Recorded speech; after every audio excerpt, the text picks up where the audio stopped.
Ada 4 perkara penting untuk turunkan berat badan sebanyak 36 kg.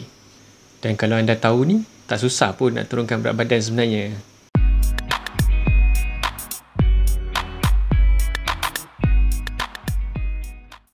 Assalamualaikum warahmatullahi wabarakatuh. Selamat datang ke channel Makan-Makan Kurus, channel di mana saya akan berkongsi kepada anda tips-tips untuk menurunkan berat badan hanya dengan makan. Makan-makan kurus. Untuk memahami 4 perkara penting untuk turunkan berat badan sebanyak 36 kg ni, anda kena belajar ilmu yang betul lah daripada guru yang betul. Macam saya bukanlah guru, saya nak berkongsi saja apa yang saya telah belajar daripada guru yang sampaikan ilmu yang betul. Dan beliau juga seorang doktor perubatan lah, jadi tak ada masalah untuk saya ikut. Dan saya cerita ni pun atas pengalaman saya sendiri. Saya juga bukan doktor ataupun dietitian. Apa yang saya cerita ni adalah berdasarkan pengalaman saya sendiri atas apa yang saya dah belajar daripada doktor perubatan tu.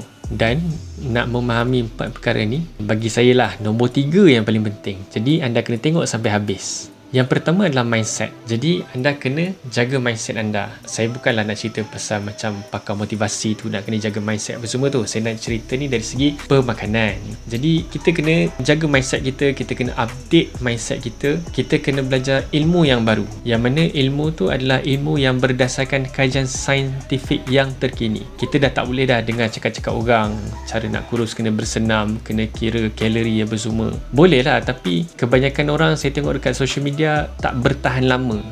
Mungkin anda salah seorang yang pernah tak bertahan lama, ataupun dia boleh bertahan tapi seksa pasal makanan semua tak sedap kan. Nak kena kurangkan makan, lepas tu nak kena exercise gila-gila kan. Jadi agak susah benda tu. So berdasarkan kajian terkini, kira kalori tu ataupun kalori defisit tu dah tak relevan lagi sebenarnya.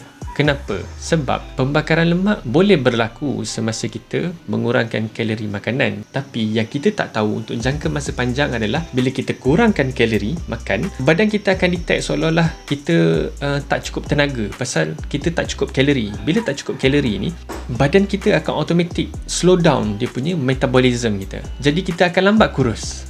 Sebab itulah untuk jangka masa yang lama, kiraan kalori ni tak boleh digunakan lagi pasal mengambil kira metabolisme badan tu. Itulah dia masalah bila kita nak kuruskan badan berdasarkan kalori. Jadi anda kena tukar mindset ni. Yang keduanya adalah bersenam. Bersenam tu boleh kena tanam dekat mindset kita. Bersenam adalah untuk kita sihat, bukan untuk kuruskan badan. Okay? Untuk kita memastikan badan kita boleh berfungsi dengan baik kan. Macam ada orang yang dah semakin berumur, kebiasaannya dia orang sakit lutut kan. So bila dia orang sentiasa exercise, dia punya ligamen-ligamen tu semua akan okey balik sebenarnya. Boleh dipulihkan. Tapi kena banyak berjalan lah. Berjalan, apa-apa bersukan. Janji berpeluh, sapu sampah ke apa ke, tak ada masalah. Lepas tu untuk mindset juga, kita jangan target untuk turun dalam 5 kilo ke 10 kilo dalam masa 1 bulan. Tak payah. Okay, kita nak berat badan kita ni turun secara natural. Jadi cukup sekadar 1 kilo ke 3 kilo sebulan. Cuba anda fikir balik. Kalau anda kurangkan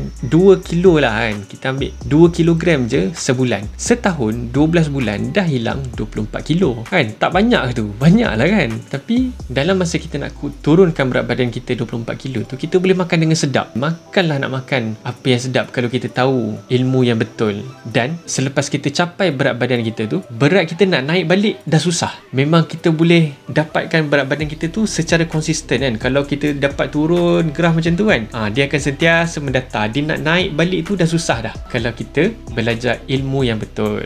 Okay, jadi tanamkan di minda anda semua. Kalau anda nak follow, tak nak follow sudah. Tapi saya cerita atas pengalaman saya dan benda ni menjadi. Tu yang pertama pasal mindset.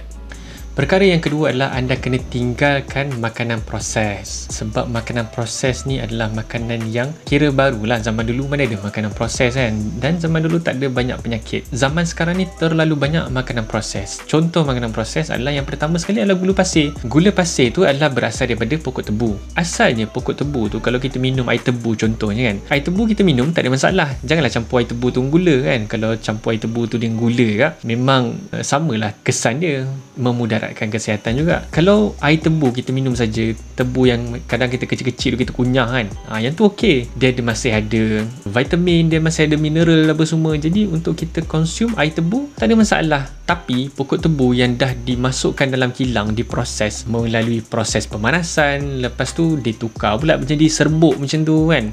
Jadi apa yang tinggal hanyalah glukosa dan juga fruktosa. Tak payah fikirlah macam mana dia jadi macam tu. Saintis dah mengkaji dah pasal ni. Apa yang ada dalam gula pasir tu hanyalah fruktosa dan juga glukosa. Dia dah hilang dah khasiat vitamin, mineral apa semua tu. Serat lagi lah tak ada langsung. Bila kita makan gula banyak, glukosa tu menyebabkan rintangan insulin. Fruktosa juga boleh menyebabkan rintangan insulin. Okay, fruktosa tu lagi teruk pasal dia boleh buat asid urik kita tinggi, menyebabkan gout dan juga boleh buat hati kita berlemak. Tu gula. Yang kedua pula adalah tepung. Apa-apa tepung lah, tepung jagung, tepung ubi, tepung beras ke, dan terutamanya tepung gandum. Sebab kebanyakan makanan proses yang dijual dekat supermarket dalam kotak packaging cantik-cantik yang ditulis, dilabelkan penuh dengan vitamin apa semua tu adalah berasaskan tepung gandum. Tepung gandum ni masalahnya asal bijirin tu okey, tak ada masalah. Tapi bila diproses di kilang, dikisar menjadi terlalu halus. Okay, dipanggil refined process. Maknanya tepung bijirin tu dikisar secara sangat halus menyebabkan bila kita makan tepung tu, tak kisahlah tepung dalam kuih ke, dalam ayam ke kan, dalam apa-apa saja, biskut ke, dia tak ada serat. Jadi GI dia sangat tinggi. Karbohidrat yang GI tinggi yang menyebabkan gula naik spike tinggi dengan dalam jangka masa yang sekejap dan turun balik tu menyebabkan hormon insulin kita pun naik tinggi juga dan turun dengan lajunya, menyebabkan kita lapar dalam jangka masa yang sekejap. Sebab itulah kita susah nak kawal makan. Makan sejam dua, lapar balik. Lepas tu makan, kenyang. Sejam dua, lapar balik. Sebab apa yang kita makan tu hanyalah karbohidrat. Untuk memahami masalah rintangan insulin yang saya sebut tadi tu, anda kena tonton video saya mengenai punca nombor 1 kegemukan. Saya share sekali di ruangan description bawah. Anda kena tengok supaya anda faham punca kepada kegemukan adalah rintangan insulin. Bukannya disebabkan kita malas bersenam, bukan sebabnya kita makan banyak. Bila berat badan kita berlebihan, itulah yang menyebabkan kita makan lagi banyak sebenarnya. Okay, anda kena faham mengenai ini. Dia tak susah pun, dia tak adalah sains sangat kan. Kita hanya nak faham konsep sahaja. Antara contoh makanan proses yang tinggi ni adalah saya nak bagi tahu makanan yang asalnya elok, dia dah jadi tak elok. Contoh, kita makan burger. Asal burger, contoh yang burger daging kan. Daging tu tak ada masalah. Daging tu ada protein, ada lemak. Tak ada masalah. Tapi bila daging tu dikepit dengan roti. Roti tu GI dia dah tinggi. Lepas tu kita tambah sos, ada gula. Lepas tu tambah lagi apa-apa MSG yang nak bagi makanan tu sedap. Okay, tambah lagi gula kan. Benda tu lah yang merosakkan makanan tu sebenarnya. Jadi kita kena tinggalkan makanan proses. Apa sahaja makanan proses, tak kisahlah roti putih ke, biskut, apa sahaja makanan tu yang kita faham dia adalah karbohidrat. Jadi kita tak boleh makan karbohidrat sebenarnya. Dia boleh menyebabkan kita gemuk. Anda kena tonton video saya pasal punca nombor 1 kegemukan. So kita kena kembali kepada makanan asli. Makanan asli tu karbohidrat asli lah. Contohnya sayur-sayuran dan buah-buahan. Kita kena makan banyak sayur-sayuran dan buah-buahan. Kajian daripada KKM menunjukkan 95% masyarakat dewasa di Malaysia mengambil kurang serat daripada yang sepatutnya, amount yang kita ambil. Itulah masalah dia. Jadi kita boleh fahamlah kenapa 1 daripada 2 orang rakyat Malaysia dikategorikan sebagai orang yang mempunyai berat badan berlebihan. Jadi makanan proses adalah salah satu punca yang menyebabkan kita gemuk sebenarnya. Jadi kita kena tinggalkan makanan proses, kita kena kembali kepada makanan asli. Perkara yang ketiga adalah kawal stres. Anda kena kawal stres. Stres yang dimaksudkan di sini adalah stres yang berpanjangan. Kalau stres sekejap-sekejap tu tak ada masalah. Tapi ramai orang tak perasan bab ni dalam masa dia nak menurunkan berat badan. Dia dah buat macam-macam cara. Dia dah berpuasa, dia dah buat diet SCHF, tapi masih lagi berat dia tak turun. Jadi antara masalah yang timbul adalah sebenarnya dia stres. Stres yang berpanjangan, maksudnya hari-hari stres. Kebiasaannya orang yang berkerjaya lah.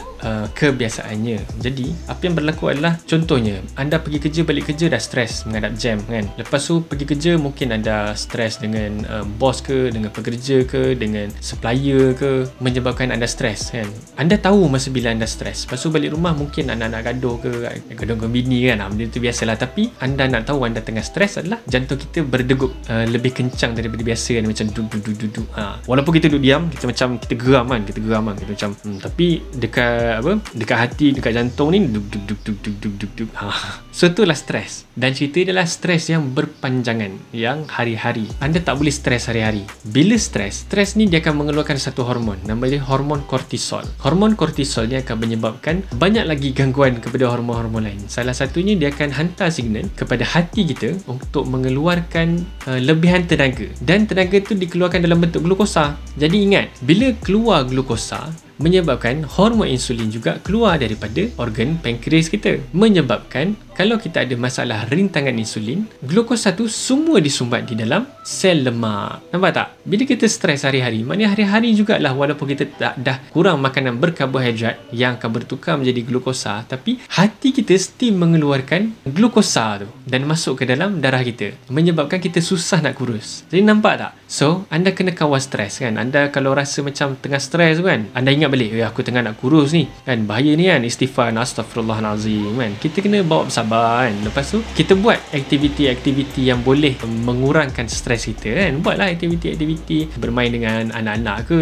lepas tu buat aktiviti hobi-hobi yang kita suka ke, pergi mancing ke kan. Kita kena gunakan masa yang ada, masa yang terluang untuk mengurangkan stres kita. Okay? Jadi gunakanlah masa yang secukupnya untuk kita mengurangkan stres. Dan perkara yang keempat, yang last kali adalah anda kena bersukan. Tapi sabar dulu, bersukan ni saya dah cerita dah sebelum ni, bersukan bukan untuk kurus, bersukan untuk sihatkan badan kita. Dan dalam konteks untuk kurus, bersukan boleh seimbangkan hormon-hormon di dalam badan kita. Bila kita menghadapi masalah berat badan berlebihan, sebenarnya kita menghadapi juga masalah gangguan hormon. Dalam badan kita ni ada banyak hormon. Hormon yang saya dah cerita tadi, hormon insulin dan juga hormon kortisol, dan ada banyak lagi hormon lain yang terganggu sebenarnya. Kalau nak disebut tu banyak, antaranya ada lagi hormon ghrelin, hormon leptin. Tak perlu kita nak tahu secara detail, cukuplah kita tahu konsep.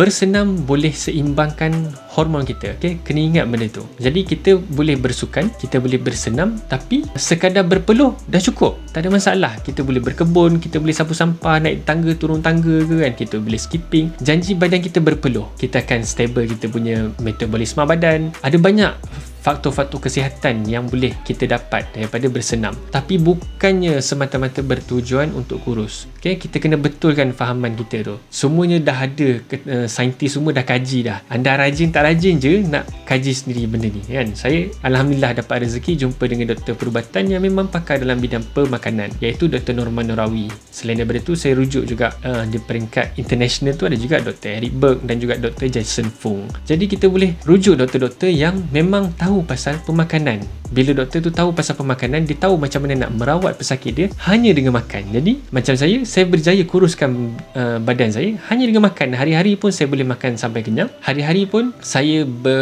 sebenarnya saya tak bersukan pun. Selama 4 bulan saya turun, 4-5 bulan saya berjaya turun dalam 13 kilo. Saya langsung tak bersukan pun sebenarnya, dan saya boleh membuktikan bahawasanya tanpa bersukan pun anda boleh kurus sebenarnya. Ya? Dah terjadi dekat saya. Saya cakap ni atas dasar pengalaman.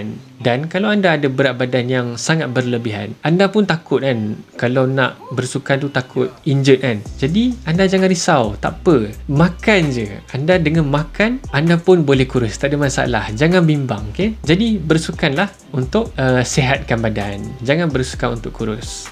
So, itu saja 4 perkara yang saya nak berkongsi dalam video kali ini. Kalau anda ada apa-apa soalan, anda boleh tanya di ruangan komen di bawah. Kalau anda rasa ada topik yang anda nak tahu daripada saya, anda pun komen di ruangan komen di bawah. Saya akan tengok dan saya akan share topik yang kamu komen tu. So, jumpa lagi di video yang lain. Bye-bye.